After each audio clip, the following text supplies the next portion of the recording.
Welcome to Food and Facilities, an online show on CentralValleyTalk.com that covers agribusiness safety and compliance news for agriculture, food processing, food and beverage, and manufacturing industries.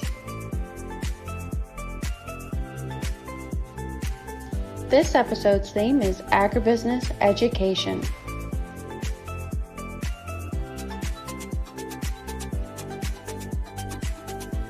We'll be discussing career technical education and work-based learning internship programs with the Fresno Unified School District,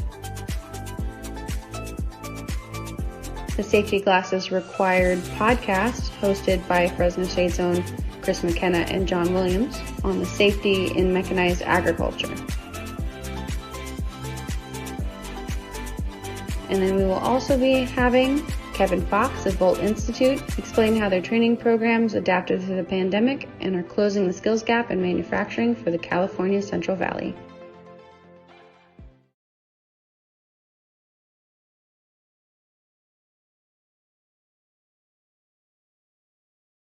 I'm here with my guest, Jeff DeLong of Fresno Unified School District, and he's the work-based learning coordinator. And Jeff, can you introduce yourself to our listeners and viewers? Absolutely. My name is Jeff DeLong. I'm the work-based learning coordinator for Fresno Unified School District here in Fresno, California. So Fresno Unified has career technical education programs at all of their high schools. We have 9 high schools and 4 alternative education schools. We have 74,000 students. We're the 3rd largest school district in the state of California. And these pathways and programs provide students experiences to get hands-on technical education in all of the 15 industry sectors here in California. So we have pathways from construction, engineering, education, even fashion and design. So all of the 15 industry sectors located here in California, we have a pathway for that industry. So students can enroll in those as well as getting their academic requirements if they want to go on to a four-year college or a 2-year college after they graduate. Can you give us some examples of the projects that the students are working on? Absolutely. So all of our pathways and programs involve work-based learning. And work-based learning is an instructional strategy that connects students' classroom learning to the world of work. And that's done by interacting with industry partners. So professionals who are doing that for a career or have experience with it in the past, really making that connection for students so they can see why what they're learning in the classroom, how that translates to the world of work. And those experiences are guest speakers, job shadows, internships, workplace tours. We have industry partners come in and evaluate student projects. We have a lot of projects that are relevant to what's going on in our valley or to certain businesses. And we bring experts in those fields to really evaluate the students' work. And that really does increase the level of performance for students when they know they're getting evaluated by someone who's doing it for a living. Beyond just their teacher or classmates, their level of performance drastically increases. So some of the examples, we had students at Edison in their biomed program a while back. They were doing a project around needs in the community and health issues within their community. So we partnered with FCHIP, which is the Fresno County Health Improvement Partnership, and they have various coalitions that focus on various issues in the valley in Fresno. And so we had them take the students before the project started on a tour around the city to see how various parts of the city, different health indicators, social determinants of health in different parts of the city. You know, what's around the Edison High School region is different than what's around the Bold High School region or the McLean High School region, and how that affects our health.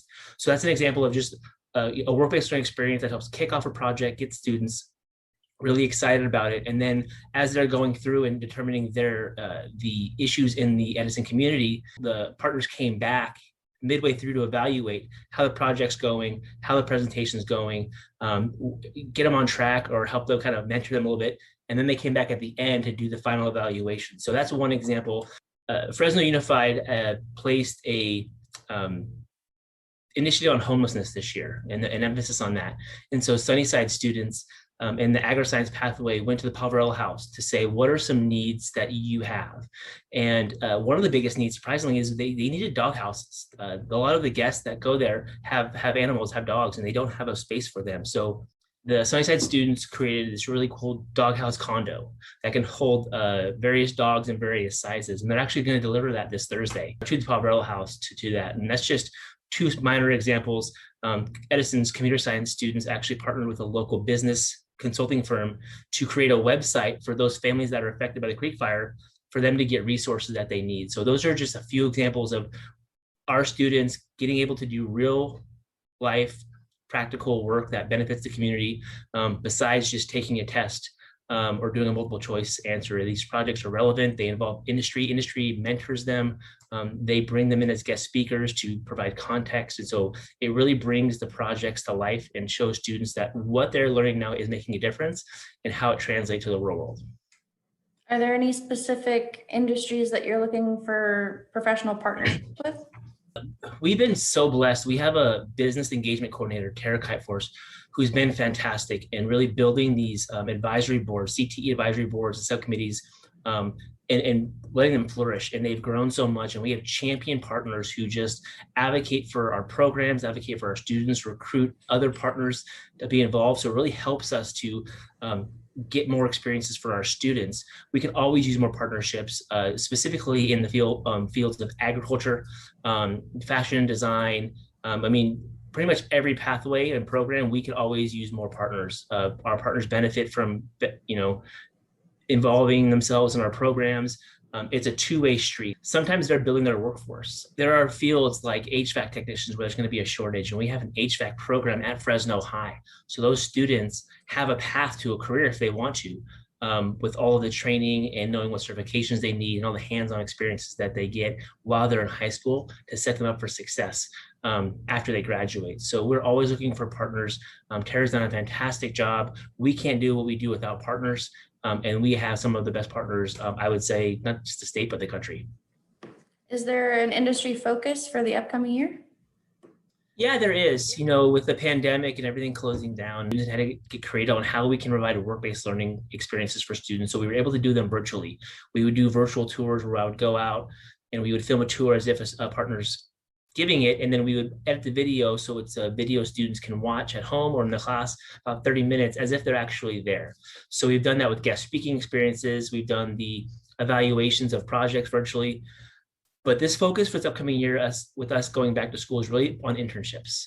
We want our students to have internships, meaningful internships, where they're not just stapling papers and making copies. They're doing actual projects similar to what I mentioned earlier, where they're doing things of value to benefit organizations. And we've created a very robust internship program for both students and employers that we onboard the students and they do things beforehand so they're prepared for the internship.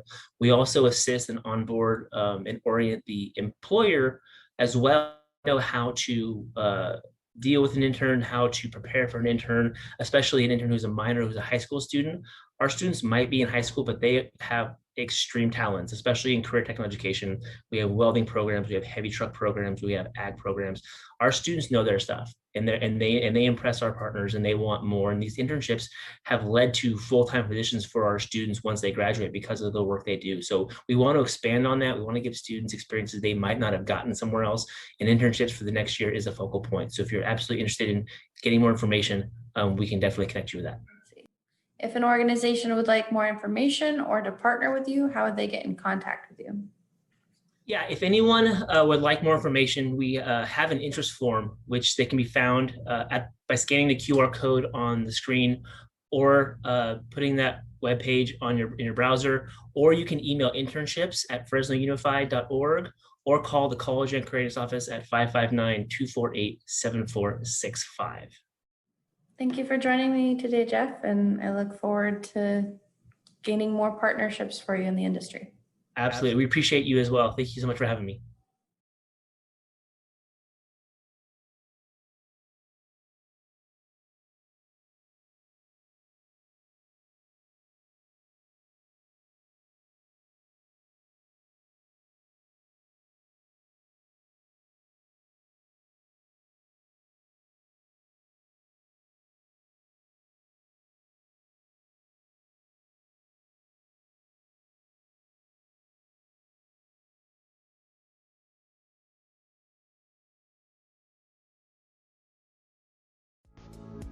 Join Fresno State's Institute for Family Business for their Fall 2021 Family Business Legacy Series, Healthy Family, Healthy Business, to learn more about family communication, living governance, and successful successions, with UK-based family business advisors Brian Thompson of Dusair Advisory and Elizabeth Bagger of Avanti Family Business Advisory. This fall program will feature 3 presentation-based seminars that will include time for discussion, questions and answers, and each seminar will be followed a week later by a collaborative workshop that will provide attendees with the opportunity to reflect on their own family business challenges, work on solutions, and learn from other people's experiences. Make sure to RSVP at bit.ly/IFB RSVP.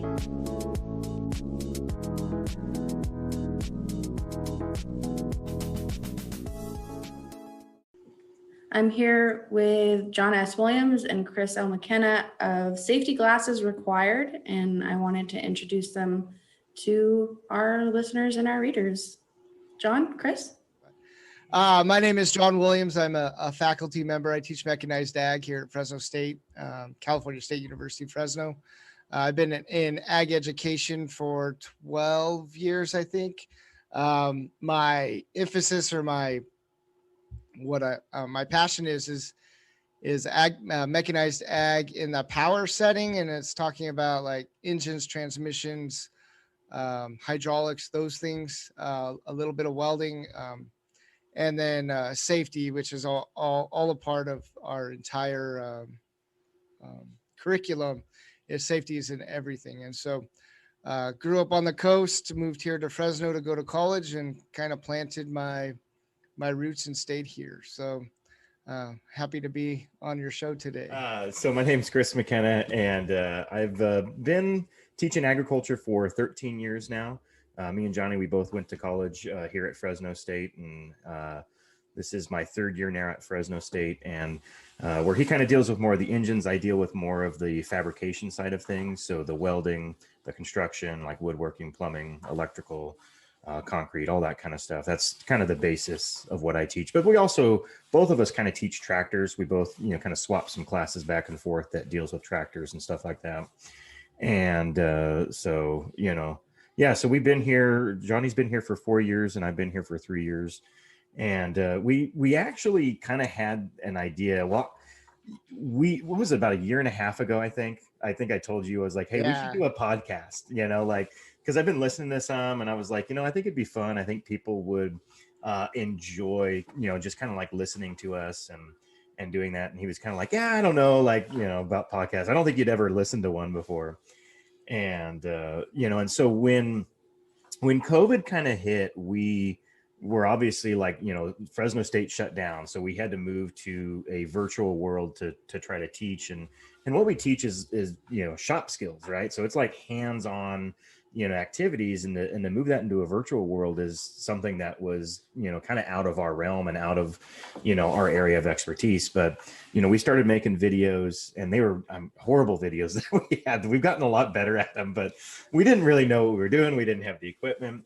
But as we started to kind of acquire stuff, and as we started to kind of get equipment and start kind of, moving into that virtual world, it was kind of like, you know what, I think we can handle like a podcast. We can kind of do that, because we were already kind of putting ourselves out there, on the internet, which was, vastly different from what we had done before.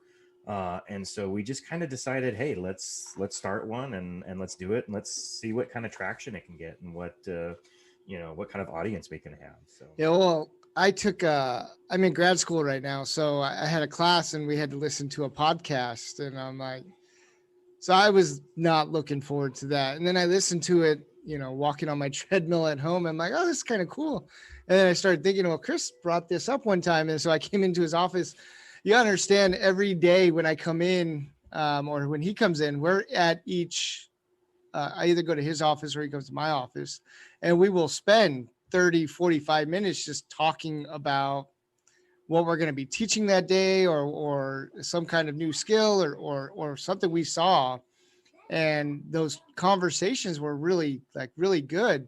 And sometimes they end up in arguments, but that's just how we are, because we're very opinionated people. But we just had, it was just, maybe it would be a good idea to have a podcast go for it. So then it was, well, what are we going to do?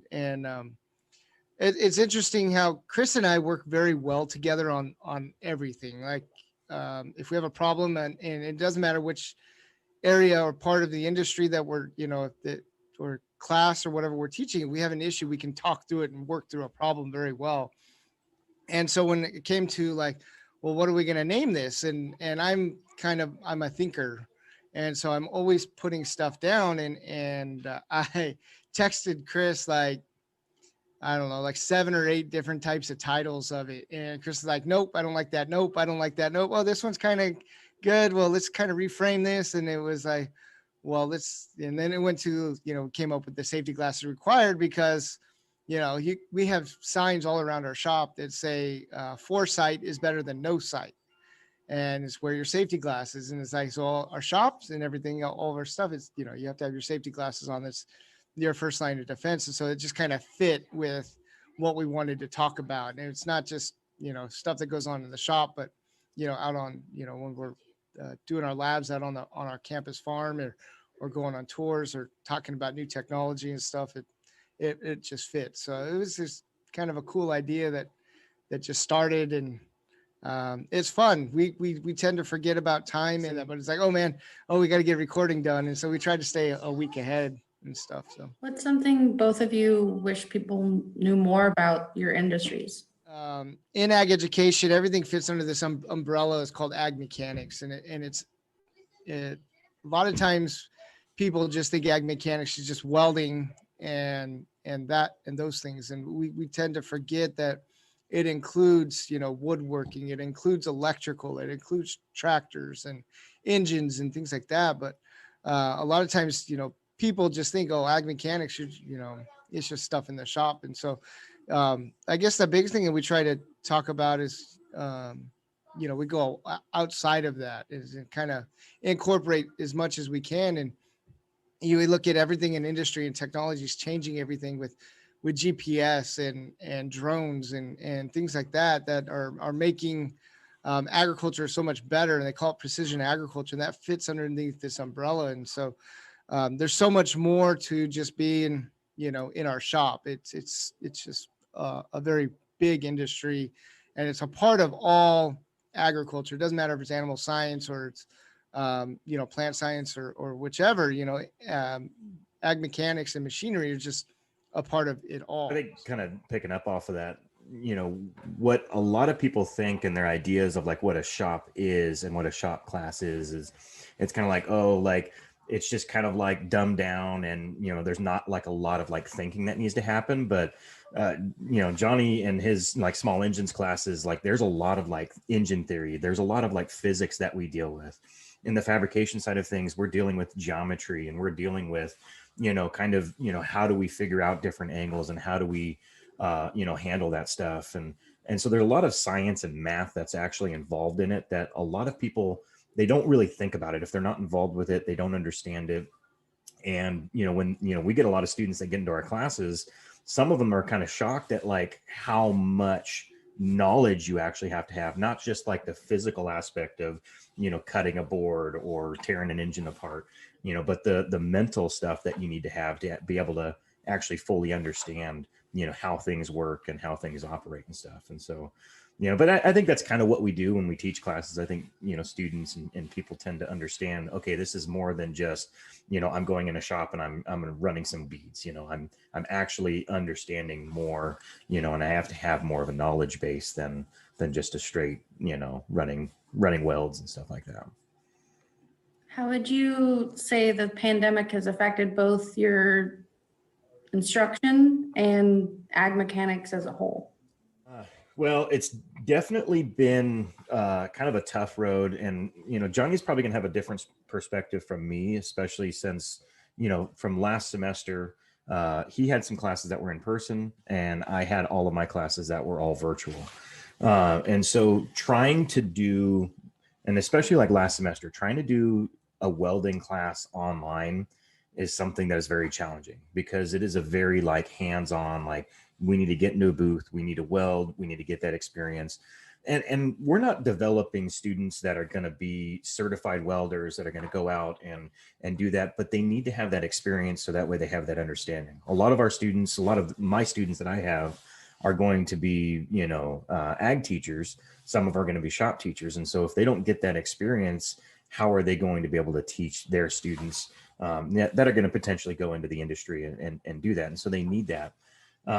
But, it's definitely been challenging to be able to do that. This semester is nice because we are going to have in-person labs.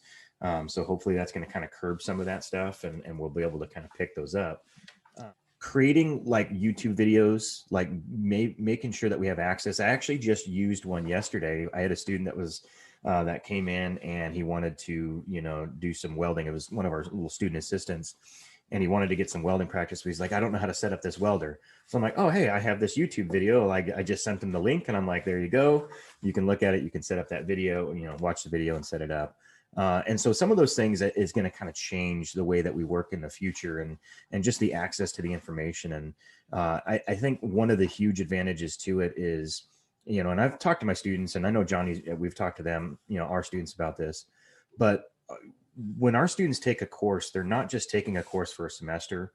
They are building a connection with us and we are a resource to them.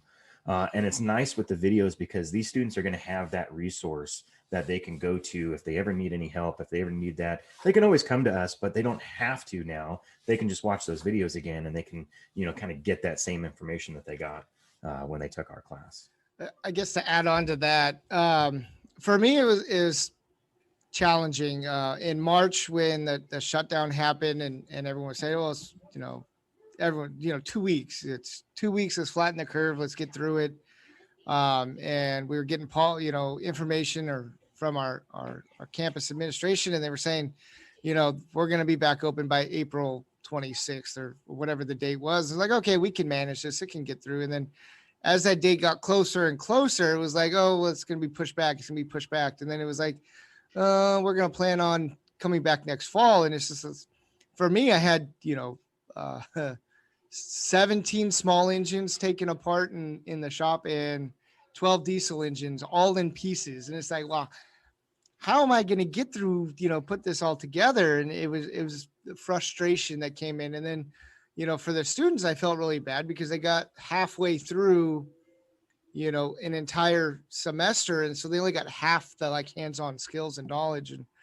And Chris talked at the beginning about videos and stuff in our first couple of videos. And we learned, a lot of different things is, how do we upload it to YouTube? Because our platform we were using, well, it wasn't the best as far as, or had enough, memory and stuff. And so it just kind of, we just adapted and we had to push through. And then going into the summer, I found out that 2 of 3 of my classes here at the university were going to be in person. And then I also teach a welding class at Reedley College, and that class was going to be in person for the fall.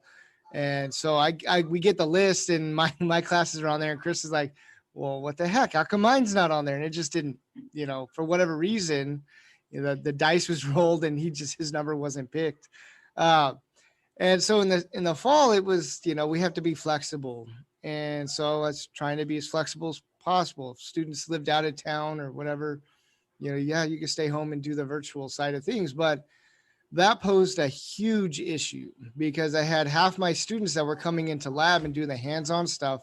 And then I was still trying to replicate it to a virtual format for students at home that didn't have access to the tools and equipment. So that part was really, really tough. It seemed like if I was teaching one class, I was teaching 2 classes at one time. And so the workload increased and everything. And so it's just, you have all these frustrations with the pandemic, and I understand, keeping people safe and keeping our industry going. I'm thankful that I'm in education because, I was lucky to keep my job and have the ability to work from home at times when I needed.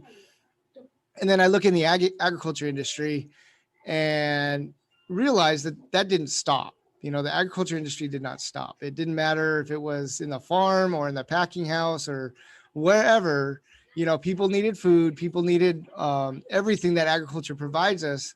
And so the pandemic, maybe slowed them down, but it just kept pushing. And so I take that and I look at what I'm doing, and I realize I can't stop. We got to keep pushing through. We got to keep working through and giving our students the best opportunity that we can. And I think that's the big thing that we have to remember, especially in our industry, with such an essential industry. I guess that's the key term, is essential, that we can push through and just keep going. I do think a lot of people, when they hear essential workers, they think more of healthcare, and they forget about all of the industries that are the backbone to the fact that we can have civilization and have access to food. And it's definitely a big issue where, no, these are the people that are the backbone of our country.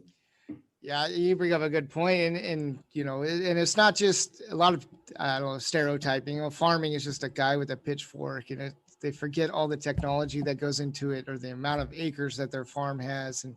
But everything from, just the start of getting the land ready, to planting, to harvest, all that, to the trucking, to the processing, all the way through to the store shelves, is such a huge part of our lives. And we look at essential, we have the healthcare, we have agriculture, we have, grocery stores couldn't close, those things, and people needed those items and to be able to survive. And I guess pandemic to me really, I think, opened people's eyes of, one, where's my food come from? And two, how do I protect myself for the future and have a better understanding of how things are done? And I think a lot of people are a lot more in tune to what's going on in our world, instead of just thinking, I could just go to, Vaughn's and get my groceries. It's like, well, I go there and maybe limited to one pack of chicken. It's like, okay, we got to rethink this stuff. So what is one way you've seen the industry pivot during the pandemic that you think will help in the future, to know that the industry can do it in this way? I've talked to a couple of guys who sell equipment, and they've had an increase in sales this year for whichever reason. But I think the thing that we're going to see the most is technology. We already knew we had a labor shortage in the state, but I think, with the pandemic, that increased and changed some things. And the way that the companies are using technology to, bring mechanization into a lot of aspects that probably hasn't been, or they've been trying to work through it. I'm sure we're going to see over the next couple of years, where this technology they're developing right now is going to really kind of take over and take off. It's interesting because you think about our tractors and things, and there's a company out of Kingsburg that makes autonomous sprayers, and that, it's kind of old news because it came out a couple of years ago. But we're going to see more and more of that come into play. And you think about that, if I can send one guy out and with that tractor, with 5 different rigs, and he's running them from a van or a vehicle next to the field, you're not worried about COVID transmission or things like that. And so they're going to be working on a lot of things along those lines. And some of the industries, it's a challenge to overcome that because we rely so heavily on labor. But I think that's one of the things we're going to see. I think we've definitely seen, even before the pandemic, there was more of a push with technology, just with stuff that's kind of coming out. But I think this just kind of propelled, that even further. And, it's kind of forcing people that, especially people that maybe haven't had, the experience with technology, that it's forcing them to use technology. It's forcing them to do that. A Zoom meeting, for example, like I very rarely got on Zoom meetings before. And now there's like, tons of them. And, I feel proficient enough that I can, navigate and do it. But before, I never messed with it before. I'd never set it up. You heard about it. We knew what Zoom was, but we didn't use that. And, I think in general, like, I think there's a lot of things that are going to change, not just within the industry, but just in our lives and how we work and how we operate. I think, there's some significant changes. And it may even happen like with our classes. We've talked about with some of our classes, we have some lectures on some days, and then there's a lab later on. And there's some days where we only have a lecture, and we have that lecture, a lot of our students, that's the only thing that they come into class for.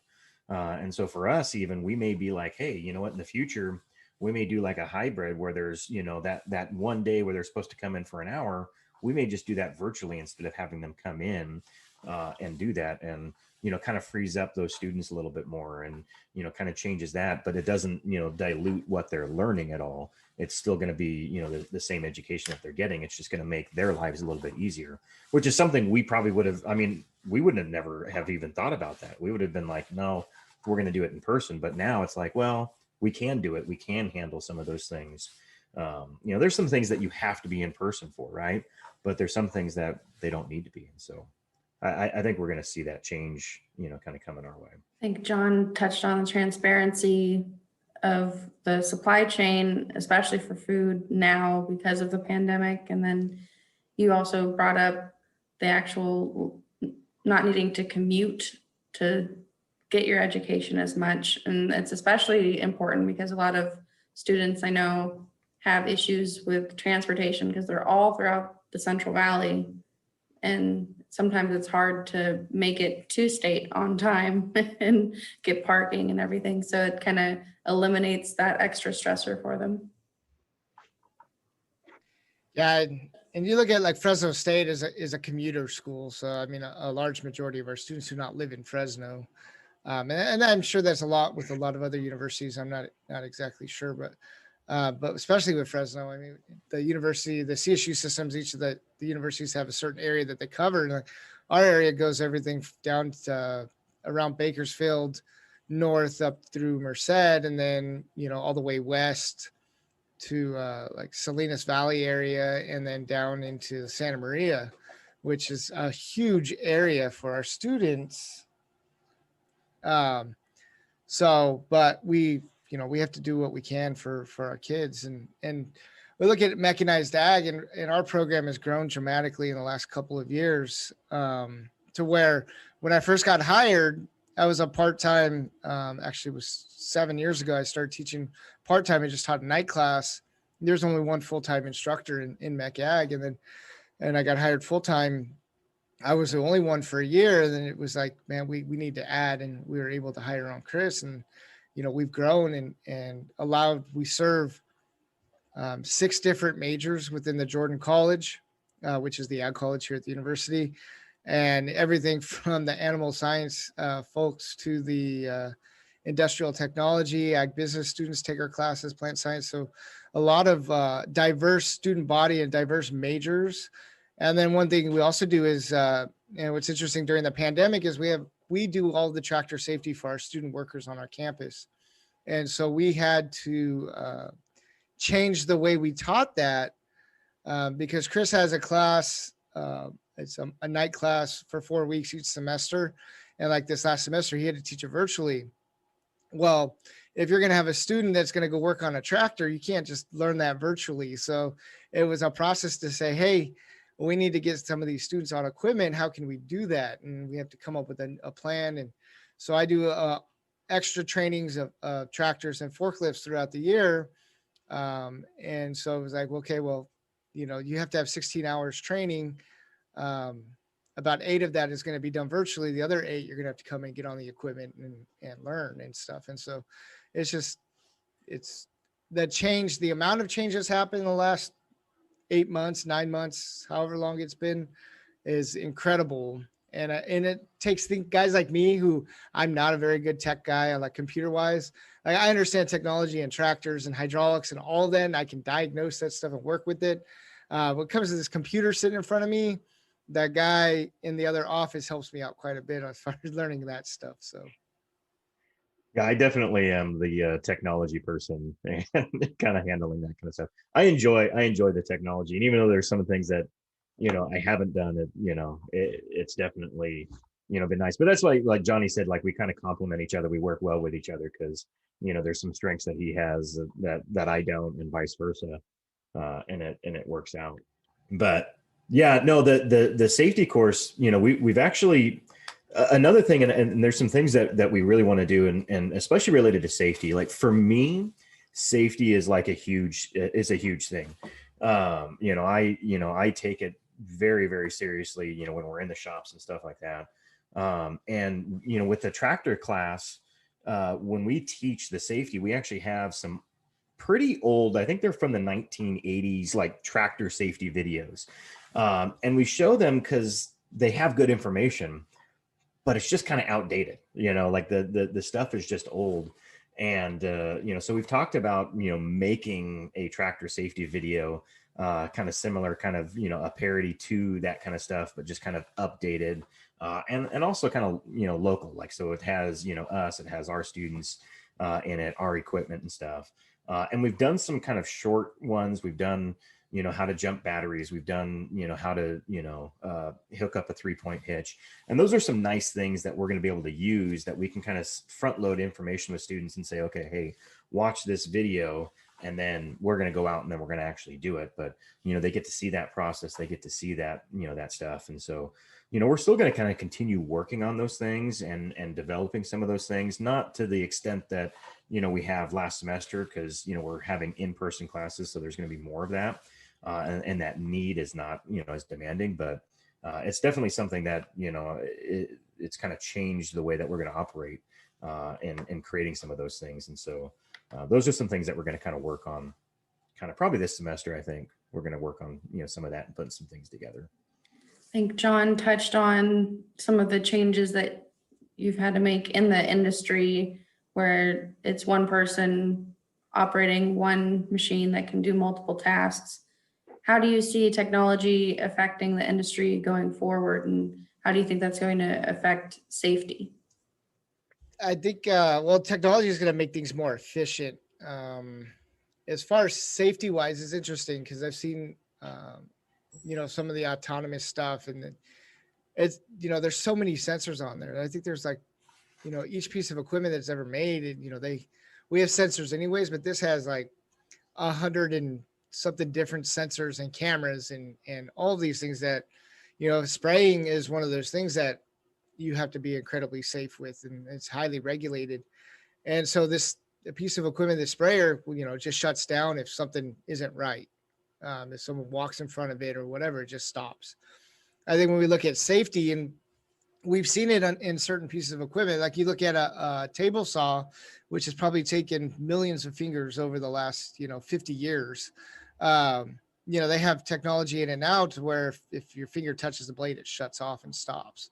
And we're going to see more of those types of things. And we look at equipment, tractors from the 50s and 60s that even had some, safety start mechanisms in there that, nobody even really knew, but we made it better since then. Like now there's multiple safety setups on tractors to where you can't start it unless you're in the seat and your foot's on the clutch or whichever. And so you're going to see more and more of those things. I think when we look at, as technology changes, we're going more to the digital world, and we're going to rely a lot more on that, especially with GPS and mapping and those things. And that's really going to kind of take away some of the human error, and it's going to change how we do things as far as, putting people in situations that could cause injury or death is going to be less and less each year. And I think that's how we're going to see those changes over the next couple of years as far as safety goes. Everything from the shop equipment to, our equipment out in the field. I think that's a good spot to end it for today. Is there anything else you would like to add and share some of your contact information if any of our listeners and viewers have any questions for you? Yeah. Chris has a email set up for the podcast, but I'll give my email. It's jswilliams@csufresno.edu. You can also look me up on the Jordan College website for the university. And you can get my office number there and my email as well. And then as far as the podcast goes, Chris has an email set up or some information he can share on that. Yeah, so for the podcast email, it's sgrpodcast@gmail.com. And that'll just go directly, to that. So if there's, things like that, we kind of set it up for, people that, if a topic, if they want to, a topic discussed or things like that. My, school email is, if you want to contact me directly, it's CLMCKENNA at mail.fresnostate.edu. And that's, like Johnny said on, the Fresno State website, you can look me up, you can find out all that contact information as well. That's all posted on Fresno State's website. Our podcast gets updated about every Wednesday. Every other week we have our big recordings, which are about an hour. And then on the off weeks, we call them tailgates. They're little talks, and everything from different tools we like to some motivational stuff to even some safety stuff. And so it's all embedded in different things. So, we're on Spotify and Apple Podcasts. Yeah. And then I think, I don't know what other major ones are out there, but it does kind of post, I think, to some other ones as well. But those are like the two major ones, I think, for podcasts that people listen to. We always look for ideas to talk about stuff and research and go through and go from there. So if any of your viewers want us to look into some things and talk about it, let us know and email us. And I appreciate you giving us the opportunity to come in and talk. I think this is really cool. When you first emailed us, I was like, whoa, like what's going on? So I think it was kind of unexpected. We were like, what? We're just doing a fun little podcast. Like, I don't know. But I think it's cool. I think it's, kind of a cool deal. And we appreciate you, reaching out to us and having us on. Thank you for taking the time to talk with me today. And I look forward to sharing more of your expertise with our viewers. Cool. Thank you. Thank you. Thank you.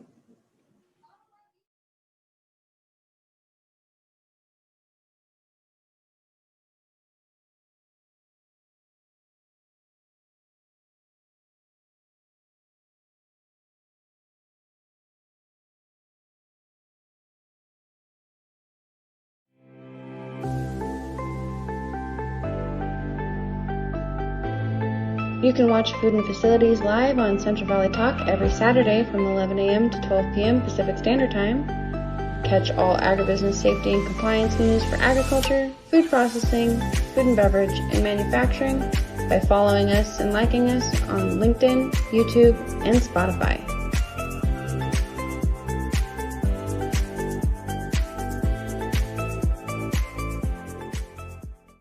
And my final guest for the day is Kevin Fox. He's the Director of Marketing and Student Engagement at the Volt Institute. You can reach him at kfox@stancoe.org. Kevin? Tara, thanks for having me. Thank you for joining. Can you give us a little background on yourself and Volt Institute? Yeah, so I came to Volt Institute about 2.5 years ago now. It was a fantastic opportunity for me. And Volt Institute is an industry-led vocational training program specifically for the manufacturing industry locally. So the way Volt is structured is that we are partnered now with about 47 plus industry partners in our area. Mostly food processing, because of course we live here in the beautiful California Central Valley. But we do touch on some fabrication and some aerospace as well. And ultimately our investors or our partners were in this critical phase where they couldn't find skilled labor. And I know all up and down the valley in a lot of different industries were experiencing the same thing. So we asked them, what is it that your labor force needs to know? And they began to tell us. And as they laid that out, we began to structure our training program specifically, again, for local manufacturing. So ultimately, it's an 8-month program. We take a variety of students. Sometimes they are from industry and we are upskilling those folks. Sometimes they are, as we say, right off the street and right out of high school, maybe the only job that they've had is delivering pizza or a barista at Starbucks. And in an 8-month period of time, we are able to skill them up with a baseline foundation to be a maintenance mechanic in the manufacturing industry. Thank you for that, Kevin. And what are some things that you had to do in order to pivot for the pandemic in your education? That is a really great question. Of course, everybody's bobbing and weaving through this thing because we just don't know, right? We don't know what's around the corner, and every Tuesday we don't know what the governor's going to say next. So, we made some adjustments immediately. There was a period of time, of course, like everybody, we had to close down. Luckily for us, because our theory-based, the theory portion of the skill sets that students are learning are web-based. So they can access them while they're here on campus, or they can access them while they're at home. So we asked every student to keep up with their studies as best they could, dealing with COVID and life happening outside the building.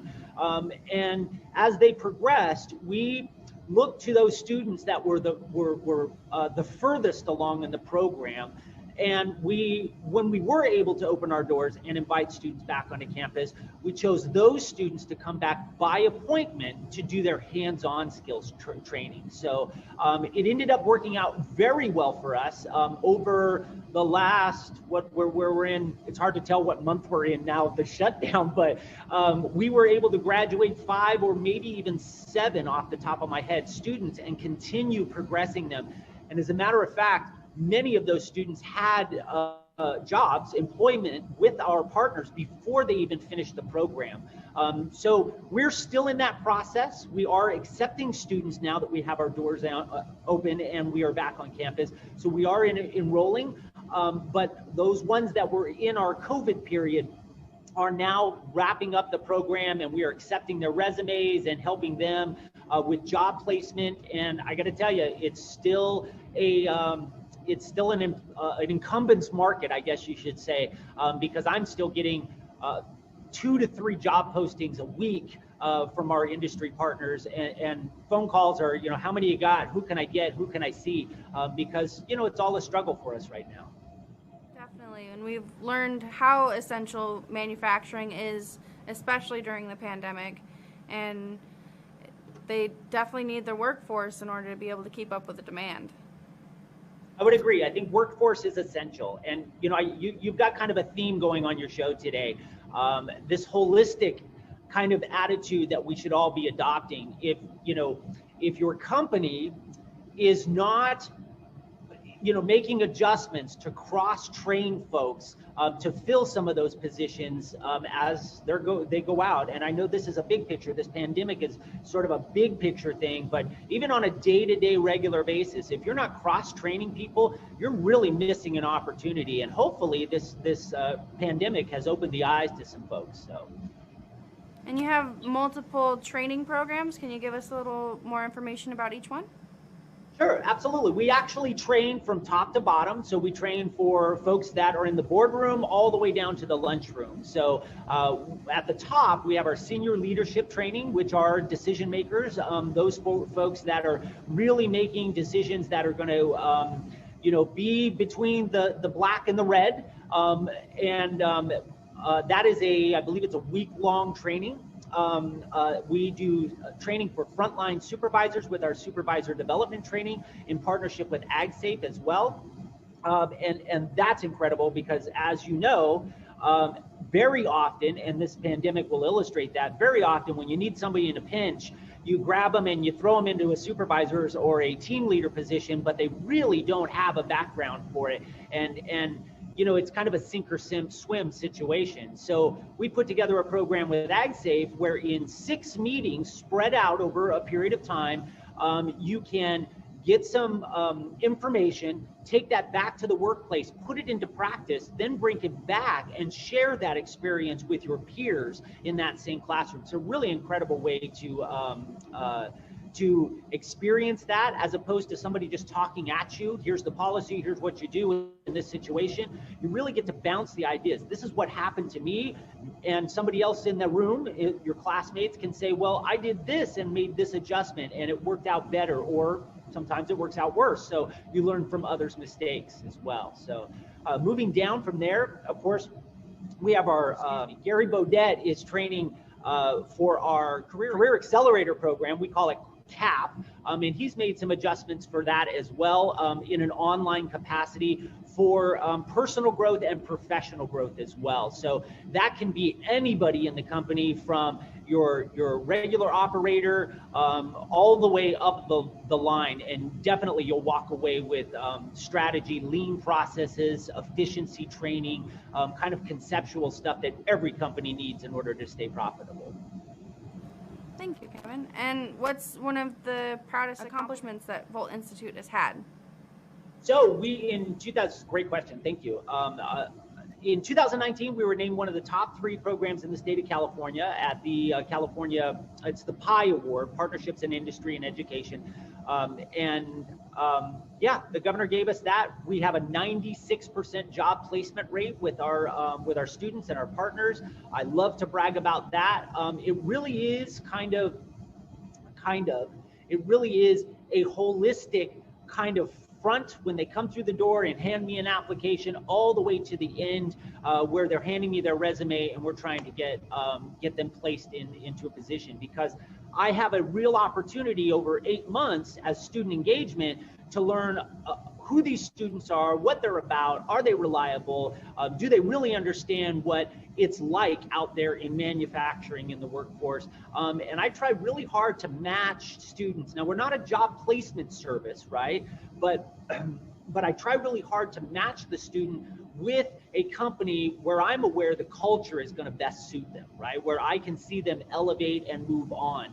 What we're seeing, and my hopes are as student development, is to create in our area an alumni that 10 years from now, my students that graduated Volt Institute are going to be the head of maintenance in any given facility, and they're going to be calling me to ask me what they're asking me now, how many students you got, who can I hire, because I know that they fully understand what this program is about, and I'm trying to create a food chain in the sense of skilled labor, and that's beginning to happen. Just briefly, we had a first-year student, his name is Jorge.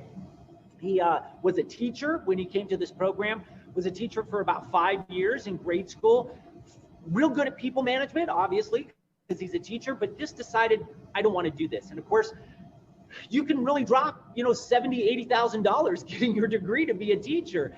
And then in 5 years to decide that's not for me, and find yourself in a program like Volt Institute, where it's $7,250 and only 8 months, is quite a life change for him.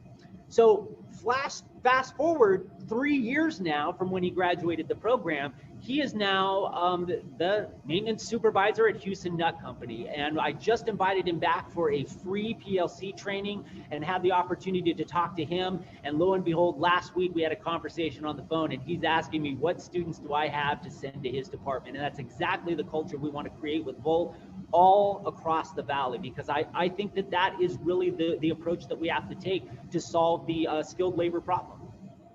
And you mentioned that you work with a lot of food processing companies. What are some other industries and manufacturers that you would like to expand Volt Institute with? So yeah, we, of course, we are ag-centric, right? I love that about this place, the Valley.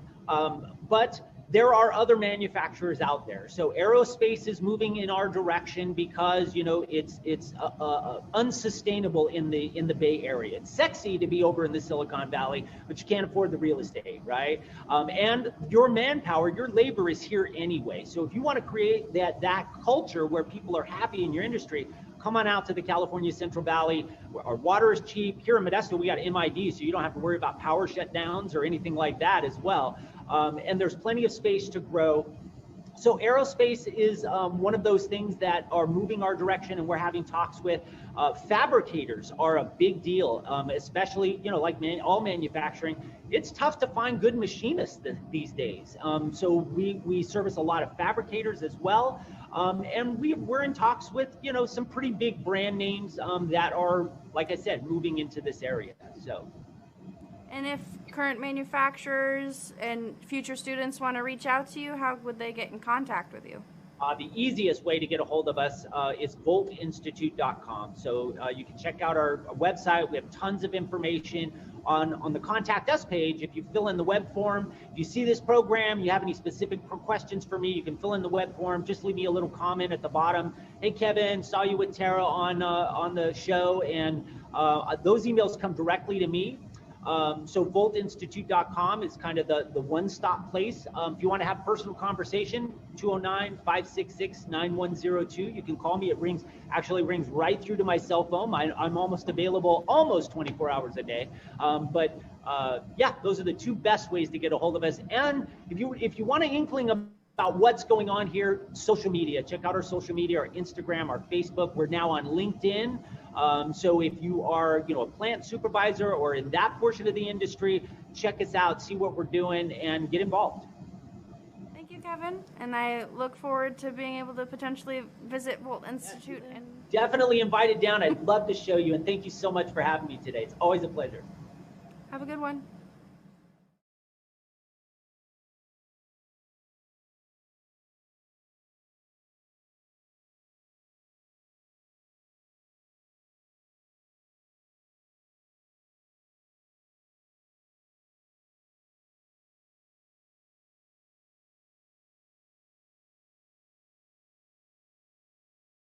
We will now have a moment of silence for our Black Lives Matter community.